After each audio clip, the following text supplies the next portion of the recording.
This podcast is brought to you by Anchor. Anchor's a wonderful way to start a podcast. This podcast is brought to you by Anchor. Anchor's a dope way to start a podcast. You want to record, but don't have the equipment? Don't worry about that. Man, you can record straight from the app on your phone.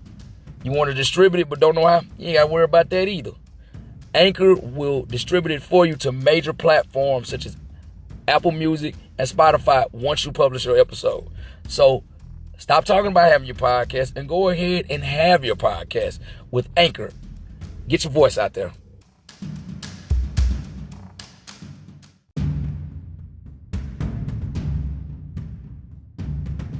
Hey, what's up? This is your host, Pete McCarvin, and join me as we explore the great unknowns.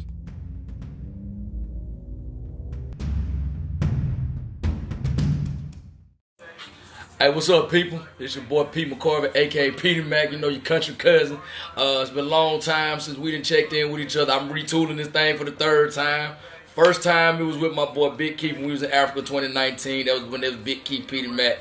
Then when I got back from deployment later that year, I called it Straighten on the Rocks with Peter Mac. After I had changed from No Chase, I found out that Timothy De La Ghetto had a podcast of that same name. So now I decided to change it up, retool it, do something different. Because I noticed I've been around the country. Hell, I've been around the world. And in that time, I've met a lot of comedians. I'm talking about from East Coast, down South, West Coast.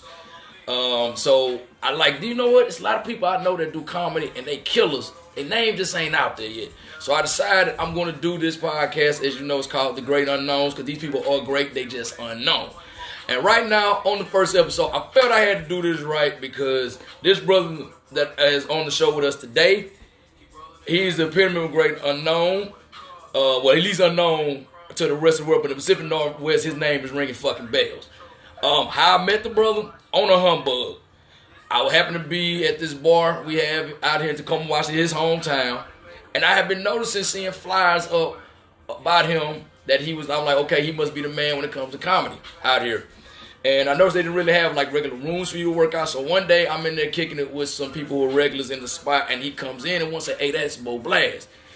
And I was like, oh, BoeBlast? I'm like, yo, I heard that man. I heard that man's name before.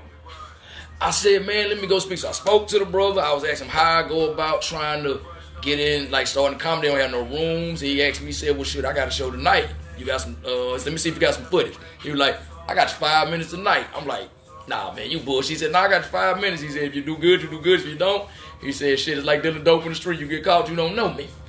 So I went across the street, did good. He said, man, I'm going to rock you from now on. From there, he not only just became like a mentor, as well as somebody I can call a good fucking friend, man. So, without further ado, I'd like to introduce, I already said his name, I'd like to introduce my man, Tacoma's very homegrown, BoeBlast. What's up, big dog? What's up with you, bro? Pete. My God. Hey, that was, you know what? Hey, you's a pro. Oh, yo, man. You a pro, bro. Appreciate it. You're a natural, man. You did all that one shot kill, one take, no stuttering. Hey. You meant it. It was heartfelt. You told the story genuine how it was. Yep. That was dope, man. Appreciate the love, man. No worries, no doubt. It's a pleasure to be a part of this podcast. Yeah, you know, you the first one. You this it. You the lead, man. You lead, but yeah. So, man, how you been, man? It's been like I ain't seen you in like about 4-5 days, man. What's been going on? Cause here you take care of business right before we started this. So what else been in the work? Cause you always got something cooking. Every time I look on Facebook, Instagram, you at somebody's function, you at some rally, you at a birthday party, you on the scene, you doing a podcast. Man, so what else been in the works for you? Man, it's Juneteenth coming up. Celebration. It's time to celebrate. In the Pacific Northwest, a lot of our traditions get lost in the wash for people. Independence, for lack of better words, right? Like you come here, you know, and it's kind of wide open, and we don't a lot of times carry the tradition over. So once I got a hold of what Juneteenth meant and for our peoples a few years ago, I began to indulge into that year in and year out and celebrate that. So this weekend is Juneteenth weekend, and all of my time been spent promoting this, you know what I'm saying, holiday for us. Oh, yes, sir. And what it means and the empowerment of it, but more so celebration of what freedom that we do have and the narrative that we can control. That's what I've been at. And you told me, because like before we was talking, I thought you just started it this year, but you told me you've been doing it like for what, 4 or 5 years? Yeah. So you was doing it before it was a national holidays, when a lot of black people didn't even know what the hell it was. Yeah. So has it gotten better like over time? Like is it every year it gets better? Yeah, Like way better, especially and you know, everybody else, you know, in the southern region, they were celebrating that. You know, the Houstons, Texas, you know what I'm saying, and Louisiana, they were celebrating that year in and year out, even other places. But just in the Pacific Northwest, we really wasn't celebrating it all like that, right? Mm-hmm. And so, and the first year was an educational type thing for the people, so they can know from not just the adults, but the youth, right? Letting them know what we're supposed to be celebrating. And every year we gradually turn it into just a celebration and not as much education. So now we know what it's about. Yeah. Let's just celebrate this and have fun, bro. And so it's been fun and it's been growing. And this year we collaborated with another group that's been celebrating it, and we're gonna make it real big. And we got hitters that's involved with this, like Dr. John Gaines, Dr. Timmy Foster, Candace Presley, myself, Ken, Black Management, Dr. Watson. Not Dr. Watson, but James Watson. We got some hitters that we merged together, part of the community, and we bringing something real big, man. It's coming the whole weekend. Well, I'm looking forward to it, bro, because it's right up at Wright Park, which is in Tacoma, and that's like right around the corner from me. Wright Park, for those who have never been to Wright Park in Tacoma, it's one of the most beautiful parks to me that I think is in the city.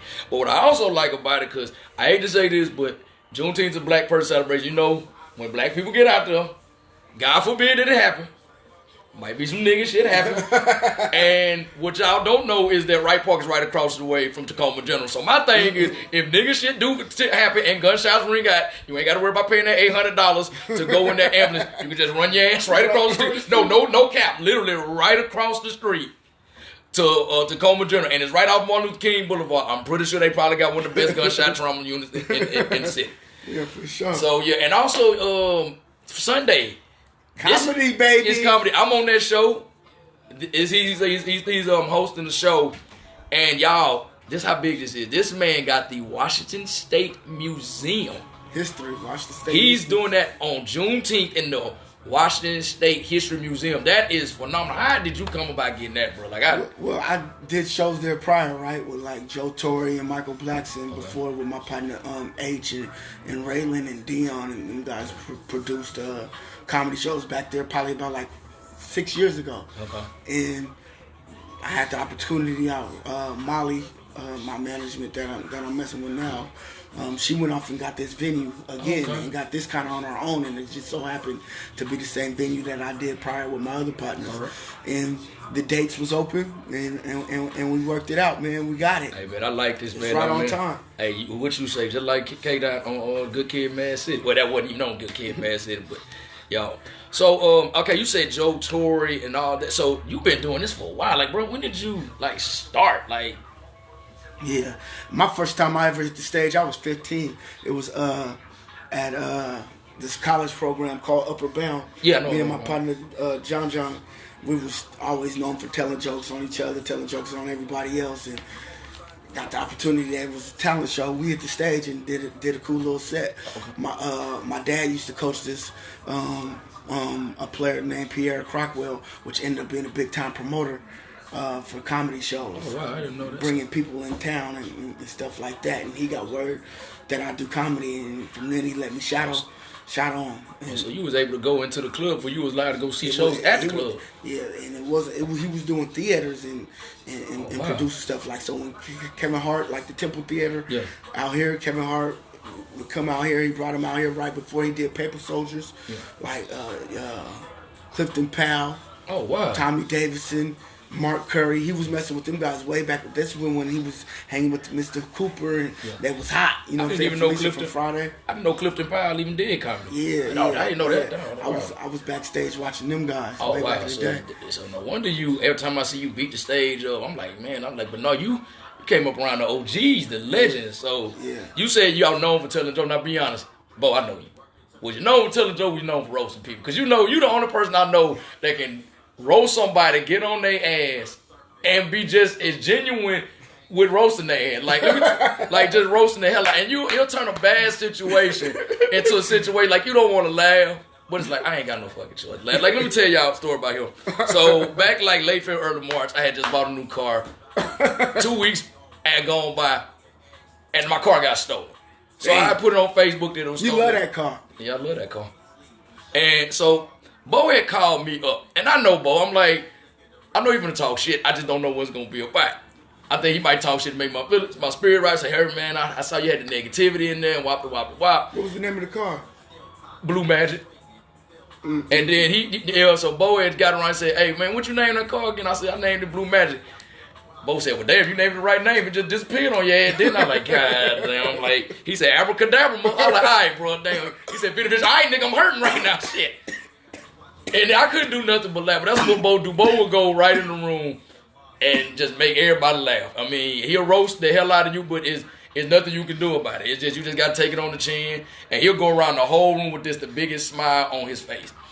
Now, I was asking, and I was saying about you growing up. So you growing up here in Tacoma. You just born and bred here. Yeah. So, like, what was Tacoma like growing up for you? What was it like growing up for you in Tacoma? I was I was on the fence. Okay. I'm a brink guy, right? So when I say that, say I had 1 foot in the streets and 1 foot into trying to do the right thing. Right. You know what I'm saying? Want to tell them who you affiliated with, man? Yeah. No, I'm with the Crip module. Said like we in jail, the Crip module. I was messing with the Crip side. You know what I'm saying? South side. Okay. But you know, I'm Tacoma kid though. I got people that I love on the other side, though, the east side. You know what I'm saying? The blood, because the Boys and Girls Clubs. You know what I'm saying? Yeah. You play against each other in sports. You end up getting friends in sports. And going to elementary school. That the game banging really don't start until like late middle school. Yeah. You know what I'm saying? High school. So before that, you merged in with people that you don't necessarily know is about to go to the other side, and you always remember that bond. So even when you're on the other side, you still cool with them people. So within the your set, was you known as the funny dude then, or like what was, so you always been funny? But could fight. I don't say you still funny like I'm funny, but I'm nice with these hands though. Like we can fight because you got to spar each other. Yeah, you know what I'm saying? Make it strong. Like all the time. Yeah, with body blows, we always playing. BB britches, you know what I'm saying? You know what I'm saying? Yeah. We always, you slap boxing all the time, and if you wouldn't do that, then we just gonna pick on you until you got it right. You know what I'm saying? So that's where I come from. But telling jokes all the time. Oh yeah, I feel that. I mean, did you have like somebody like, or like one of the OGs like tell you, hey boy, you need to focus on that shit and leave this street shit alone? They just let you just do what you just figured out for your own self. Yeah, man. So the OGs, so we kind of was rebels though. Yeah. Like we had OGs, but we left our OGs kind of early, and we kind of was the OGs a little early. We started our own gang. You know what I'm saying? It was SSM first, Southside Mob, then grew into being YGC. You know what I'm saying? But we didn't come under the original Crip hoods that's from the town, like neighborhood Crip. 25th Street, you know what I'm saying, or the 23rd, you know what I'm saying, or 1-6 on the Hilltop gangs. We was the south side of town, so we had people that we looked up to, but for the most part, we was under the influence of each other. You know what I'm saying, and just respected the craft and the way that shit was built. So the consensus told me, my bad to be so long. No, you good, man. We learned about you. The consensus told me I was funny. Okay. You know what I'm saying? And I ran with that. I was an athlete. I'm a football player. Okay. You know what I'm saying? I played basketball, played a little baseball, but I was an athlete. You know what I'm saying? Growing up, but was funny and observant, and you know. Well, it's funny you were talking about the Crip stuff. It's something I had just seen. I think about it. It happened back in '89. It's like when the Crips had got to shooting out with the National Guard. I mean, you was probably what 7'6". You probably. I mean, do you remember any of that? Like, I just remember the stories, man. And it was, it was real unified out here at that time, bro. You know what I'm saying? The pride in the community. We was really in the, especially that was like the end of the era for like the Black Panthers and stuff like that. Yeah. And the unity that we had in the community was really still there. That bond and what we fighting for, what we built in our section. We wasn't going out like that if we felt wrong. You know what I'm saying? So we had that here, bro, and yeah, it was big. Yeah, I know you mentioned being an athlete. So on top of him also being a comedian, my man also coaches youth sports. Like, cause matter of fact, he was talking to me. I mean, we was hanging out the other day. You had to leave because you said you had a coaches meeting. Yeah. So, like, how did you? Cause I know you was an athlete. So, how did you just get into coaching youth sports? Like, what made you just want to? My dad was a great bro. He coached a few hitters in our community. Yeah. And he's been doing it since he was like 19 years old. Okay. You know what I'm saying? And he was a pillar around here, and I grew up admiring my dad, and I was a good player myself. And the first opportunity that I got to coach was when, once again, I was 15. Everything I've been doing as far as cutting hair, as far as coaching or doing comedy, I started at that young age. I tapped into the community early.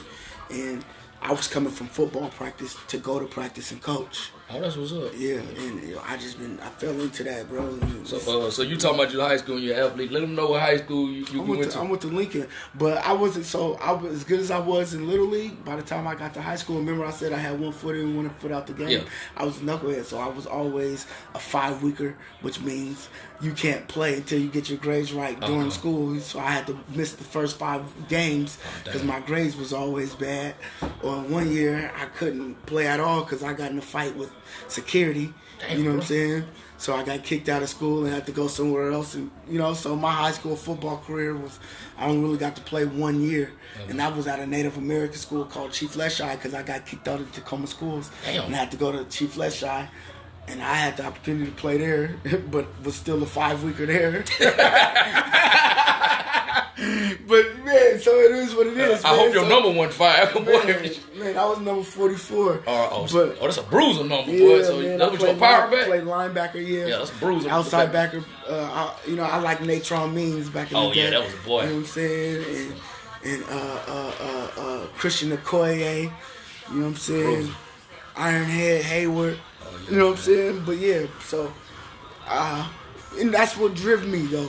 You know what I'm saying? Yeah. When I got done to coaching, because I knew I didn't want to be a knucklehead and I wanted to play sports. So if I could teach the youngsters the mistakes I was making in the midst of even me making them, that's what I was gonna do though. So I coached, bro, and played. But comedy was the last thing. Yeah. But the people told me I could get paid for this. Okay. You know what I'm saying? Yeah. I mean, I know you, like you just mentioned, you cut hair. Hey, everybody, if you want a good haircut and you in Tacoma, go to Irvin's. That's his shop. Cause that's BoeBlast's real last name. I ain't gonna say his first name. He may not want me to put that out there in the street. That's all good. Oh no, his real name is Dominique Irvin. I told him when I first found out because he added me on Facebook. Who the fuck is Dominique Irvin? I said, oh, that's Bo. I'm like, that's your name? I said, yeah. I said, bro, that's a. Your mama must have really had faith in you being an NBA player, cause bro, I said that sounds like somebody from 1987. Dominique Irvin, boy, like the kid be saying, Dominique, bam. So do you think? Cause we all know barbershop people go there, we talk shit while we getting there. Do you really think that's like somewhat helps you hone your skills even harder? Most Cause definitely. you never got all kind of customers coming in, and you hear stuff they say, and then you can think of other shit to say to them. Yes, man. The opinion of the barbershop is gonna let you know whether it's funny or not. You know what I'm saying? And that's the goal for me all the time, is to bring that vibe and that natural aura to the stage that I got from the barbershop. If I could do that each and every night, it's gonna be a banger. Okay. I love that barbershop atmosphere. Oh yeah, that is good. Now we're gonna talk about like actually get into you actually doing comedy. So Here we go. At what point did you know that I'm gonna run with this shit? I'm gonna do this. Like that you knew that this is the lane for me to go. That's a good question. I ain't never really had a chance to reflect. I guess. So it would go back to the first time I hit the stage. I didn't bomb, bro. I was hilarious. Okay. At the age of 15, you know what I'm saying? Yeah. I kind of had the timing, you know what I'm saying? The charisma, and I felt the energy that from the beginning. And even when I got older, you know what I'm saying? So I took a long break. Yeah. Too though. But when I came back, the community told me, and once the people will lie to you.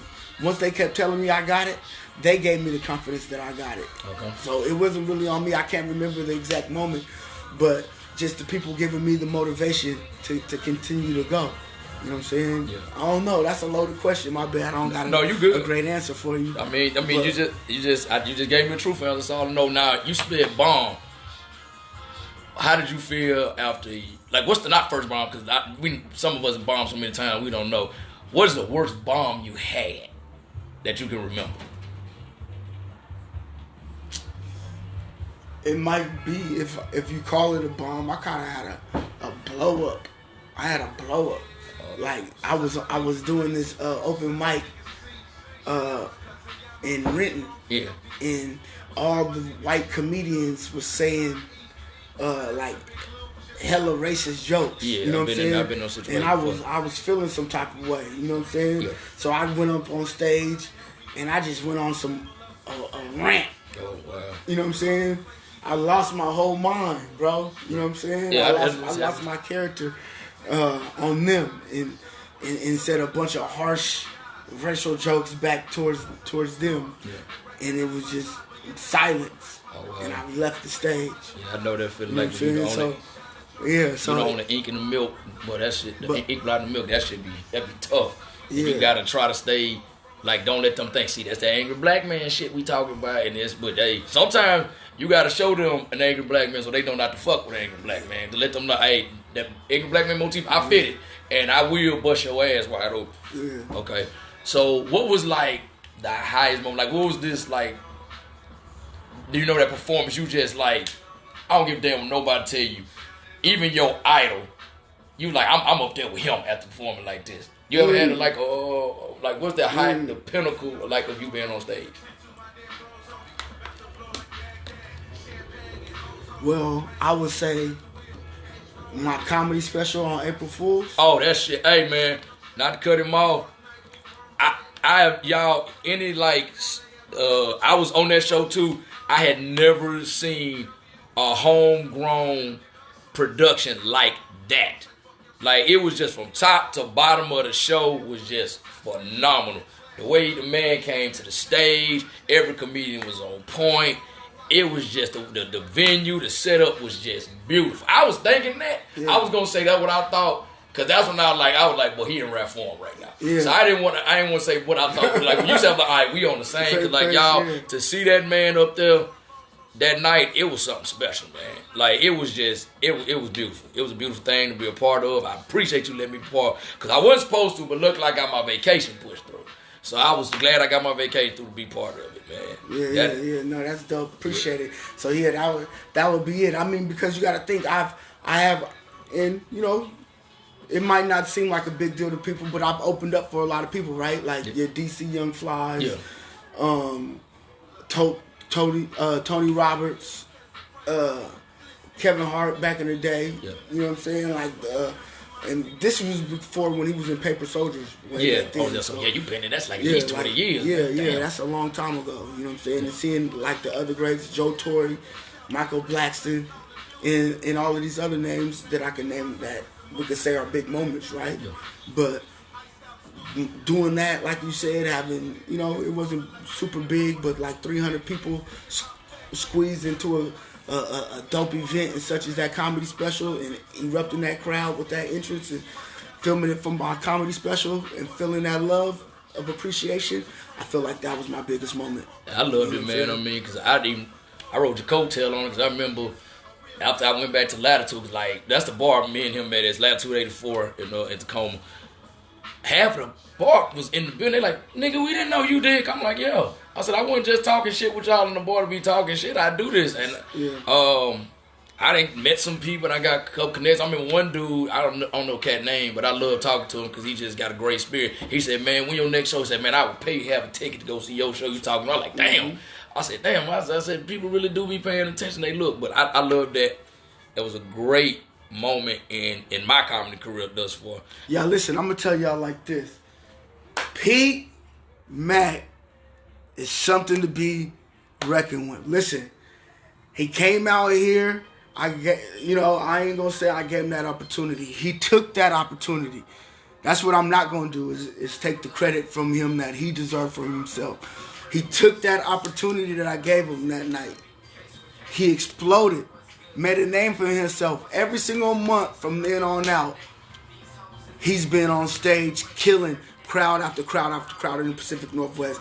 I don't want him to leave Washington because I feel like he could help really put us on the map.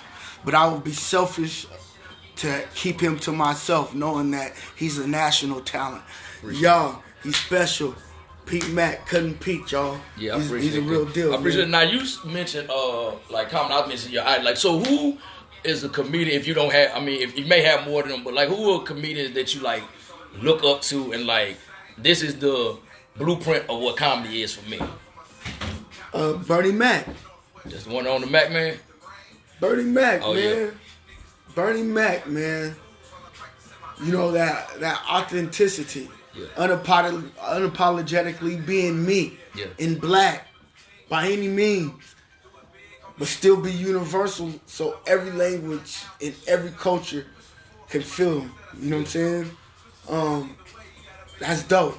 I love that, you know? Did you know that his Def Jam said, "Well, I ain't scared you." Do you know that was not what he was gonna do? Yeah. I watched. I did not know that till I read his book, and I was like, because for those of y'all who don't know the story, if you haven't read his book or seen the documentary, I think it was Comedy Central did about him right after he died.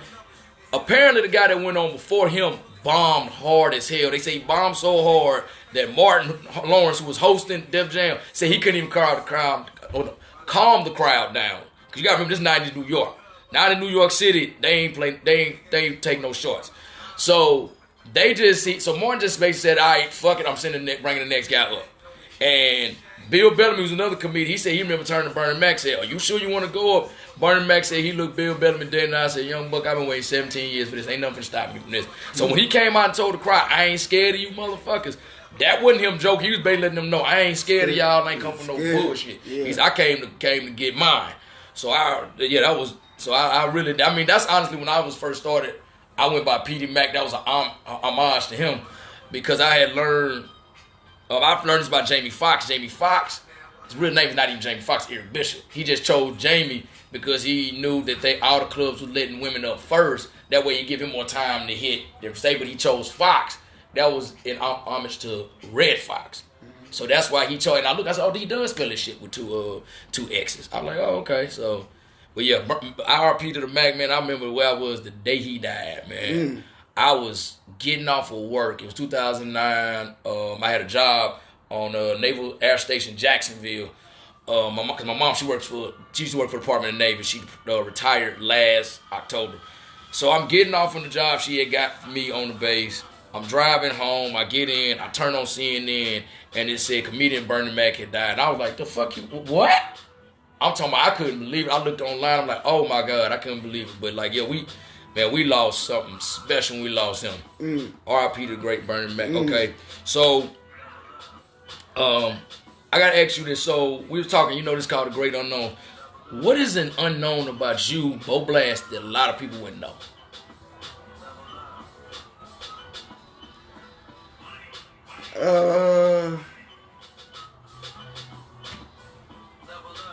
I was on the swim team. Hey, you know what? I ain't gonna lie, I did not know that we were shooting that skit. And when you said you was on the swim team, I was like, not saying because that kind of, that stereotype that black folks can't swim. Cause I know a gang of black folks that can swim. I never would have pictured Bo. One, I wouldn't have pictured him on swim team. Two, for those y'all don't know, it's kind of cold up here. It don't really get hot a lot up in Tacoma. I'm like, you was willing to get in the pool? At the Boys and Girls Club. Oh, yeah. It was at the Boys and Girls Club. Hey. We had a swimming pool there. Yeah. Yeah. What was your events? I did the 100 freestyle. You know what I'm saying? I did what I do. I did the breaststroke. Okay. Oh, that's a hard ass one to do. The 50. Ooh. You know what I'm saying? I seen people try to qualify to do that in boot camp for do spec ops. Yeah. That is not an easy ass boy. So you can do that, boy. You like flipping that bitch. Nah, yeah. So yeah, that's what I would say. Hey, you remember? I would say one more thing is I was my first passion before and within the entertainment was rapping.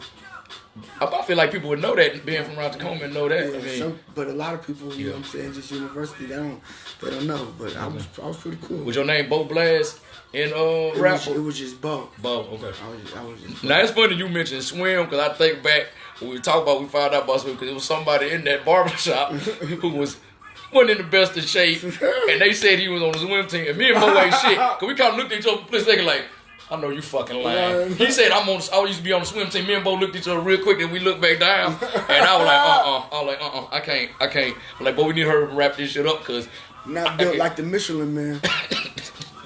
He was though. You good people though. He was cool. All right, so I'm gonna end this with something I'm gonna call this or that.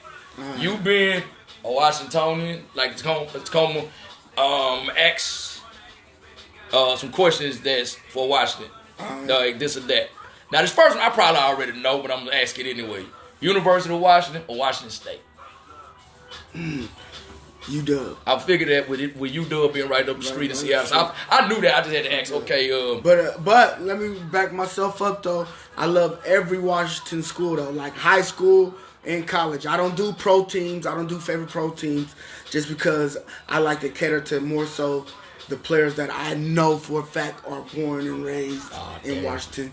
You know what I'm saying? And I know colleges, they get recruits from everywhere, but they be having a large amount of people on the roster that are homegrown, so that's why I do. Okay, you might mess up my second when I was going to ask you, say you don't do pro team. I was going to say the Seahawks or the Mariners. I would pick, if I had to pick, I would pick probably the Mariners. Yeah, because y'all, man, back in the day, I would probably pick the Mariners. Ken Griffey Jr., Edgar Martinez, boy, they used to shoot. Them boys ass, man. All right, now this last one, they're not here no more, the Supersonics. Mm-hmm. I don't know which one you might pick, but these are the two suits I want you to pick between Sean Kemp or Gary Payton. If you had to pick one or the other. Ooh, this is what I hope for. I was hoping this was going to be a tough, because that...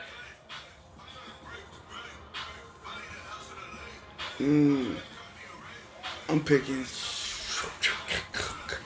I know. I'm picking Sean Payton.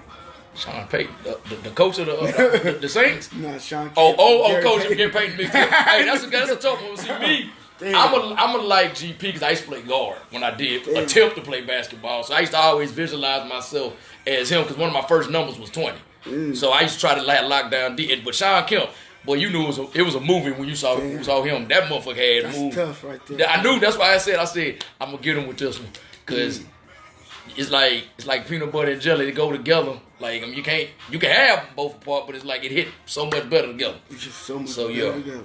I was hoping, I was like, ooh, let this one work the way I wanted to work. So it did work the way it wanted to work, and I'm glad of that. All right, man.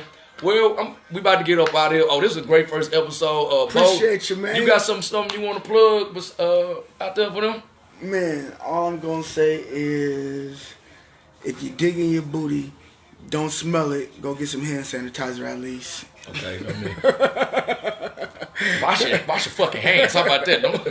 That's what you need to do. Now I was talking about you ain't gonna tell them about you wanted me to give them some life advice. That's a life advice too. But I mean, you want to tell them about your podcast? You got it in Seattle. Man. Oh yeah. So I got Temp Check with my homegirl Cinnamon for Fever Magazine. It's gonna be a big deal. It is a big deal, just like this podcast right here is a big deal. I got what else do I got going on?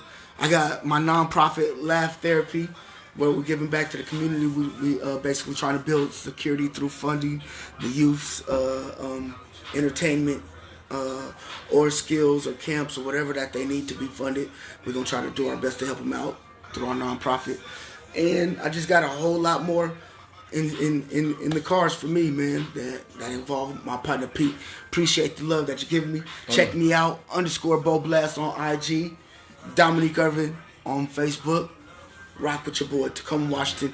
We love y'all. All right, y'all. We out. This has been the first episode of The Great Unknowns, and I'm going to end it like how me and my boy Keith Reed, who is actively deployed right now with the U.S. Navy, is to always end our podcast. Be cool, stay calm, get paid. We holla at you. Peace.